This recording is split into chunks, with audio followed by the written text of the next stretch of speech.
Bora lá, oitavo ano, continuando a correção. Exercício número 4 fala assim. Um triângulo é isósceles. Dois dos seus lados medem 4 centímetros e 6 centímetros. Que medida pode ter o terceiro lado? E aí eu fui e percebi que, como o triângulo é isósceles, dois dos lados dele precisam ser iguais. Essa é a definição de triângulo isósceles.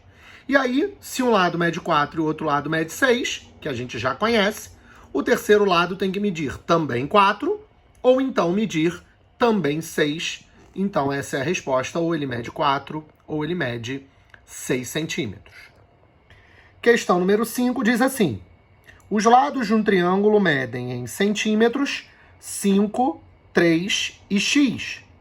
Quais são os possíveis valores numéricos de x para que o triângulo exista? E aí, a gente sabe que os três lados são 5, 3 e x, e que cada um deles tem que ser menor do que a soma entre os outros dois. E cada uma dessas três coisinhas é uma inequação de primeiro grau. Rodrigo, como é que resolve mesmo a inequação de primeiro grau que eu esqueci? É igualzinho à equação de primeiro grau. Troca o número de lado e ele troca de operação.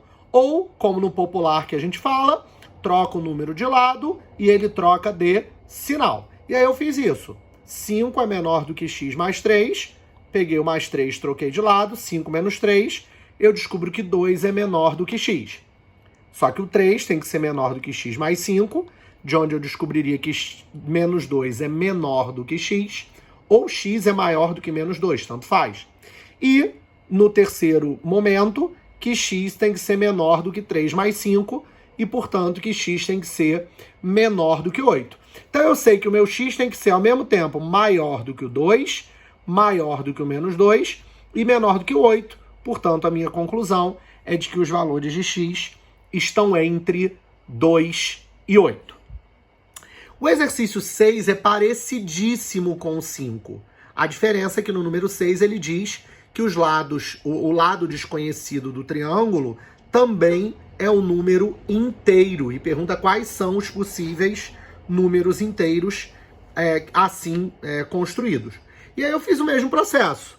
O lado desconhecido tem que ser menor que a soma dos outros dois, portanto x tem que ser menor do que 13.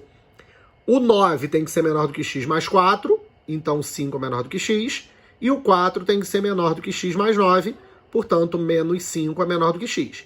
Daí, juntando essas três características, eu descubro que o x tem que ser ao mesmo tempo maior do que 5 e menor do que 13. Bom, só que são números inteiros, então o intervalo de 5 até 13, ou seja, o pedaço de 5 até 13, faz com que de números inteiros eu tenha 6, 7, 8, 9, 10, 11 ou 12, obviamente em centímetros, cada um desses lados. Questão 7 diz assim, em um triângulo isósceles, a base mede 12 centímetros. Calcule as medidas dos outros dois lados, sabendo que o perímetro é 40. E aí, novamente, como o triângulo é isósceles, os dois lados desconhecidos têm que ter a mesma medida. Ué, Rodrigo, por quê? Porque a questão fala que a base desse triângulo isósceles mede 12. E a gente já viu na matéria que base, no caso do triângulo isósceles, é a medida do lado que é desconhecido, que é diferente, dos outros dois. Com isso, é só resolver uma equação tranquilex, 12, mais os dois lados desconhecidos, resultando em 40. E aí a gente descobre que cada lado desconhecido mede 14 centímetros. A questão 8, ela traz, além da questão, um conceito que eu chamo de IPC, importante pra caramba. O semiperímetro de um triângulo, e esse é o conceito, semiperímetro é a metade do perímetro, é 25. Dois lados medem 14,8 e 19,2. Ele quer saber quanto mede o terceiro. E aí, usando essa ideia de semiperímetro ser a metade do perímetro, eu calculo o perímetro, que é x mais 14,8 mais 19,2, igual ao dobro de 25. Já que 25 é o semiperímetro, o dobro dele é o perímetro. Resolvo a equação, descubro que x vale 16. Questão de número 9 diz assim: o triângulo ABC é isósceles de base BC, ou seja, os lados AB e AC têm medidas iguais.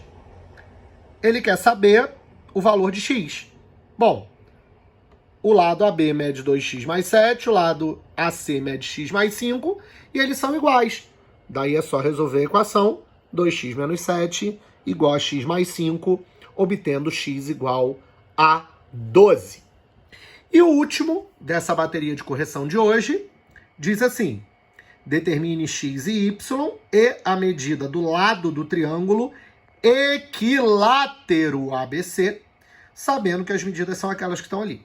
Então, se esse triângulo é equilátero, os três lados têm medidas iguais. Então, o que eu fiz? Comecei fazendo que x mais y, que é o lado AB, é igual a y mais 4, que é o lado BC.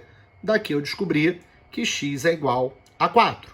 Depois eu fiz que o lado AB, que vale x mais y, é igual ao lado AC, que vale x mais 3. E com isso, descobri que y é igual a 3.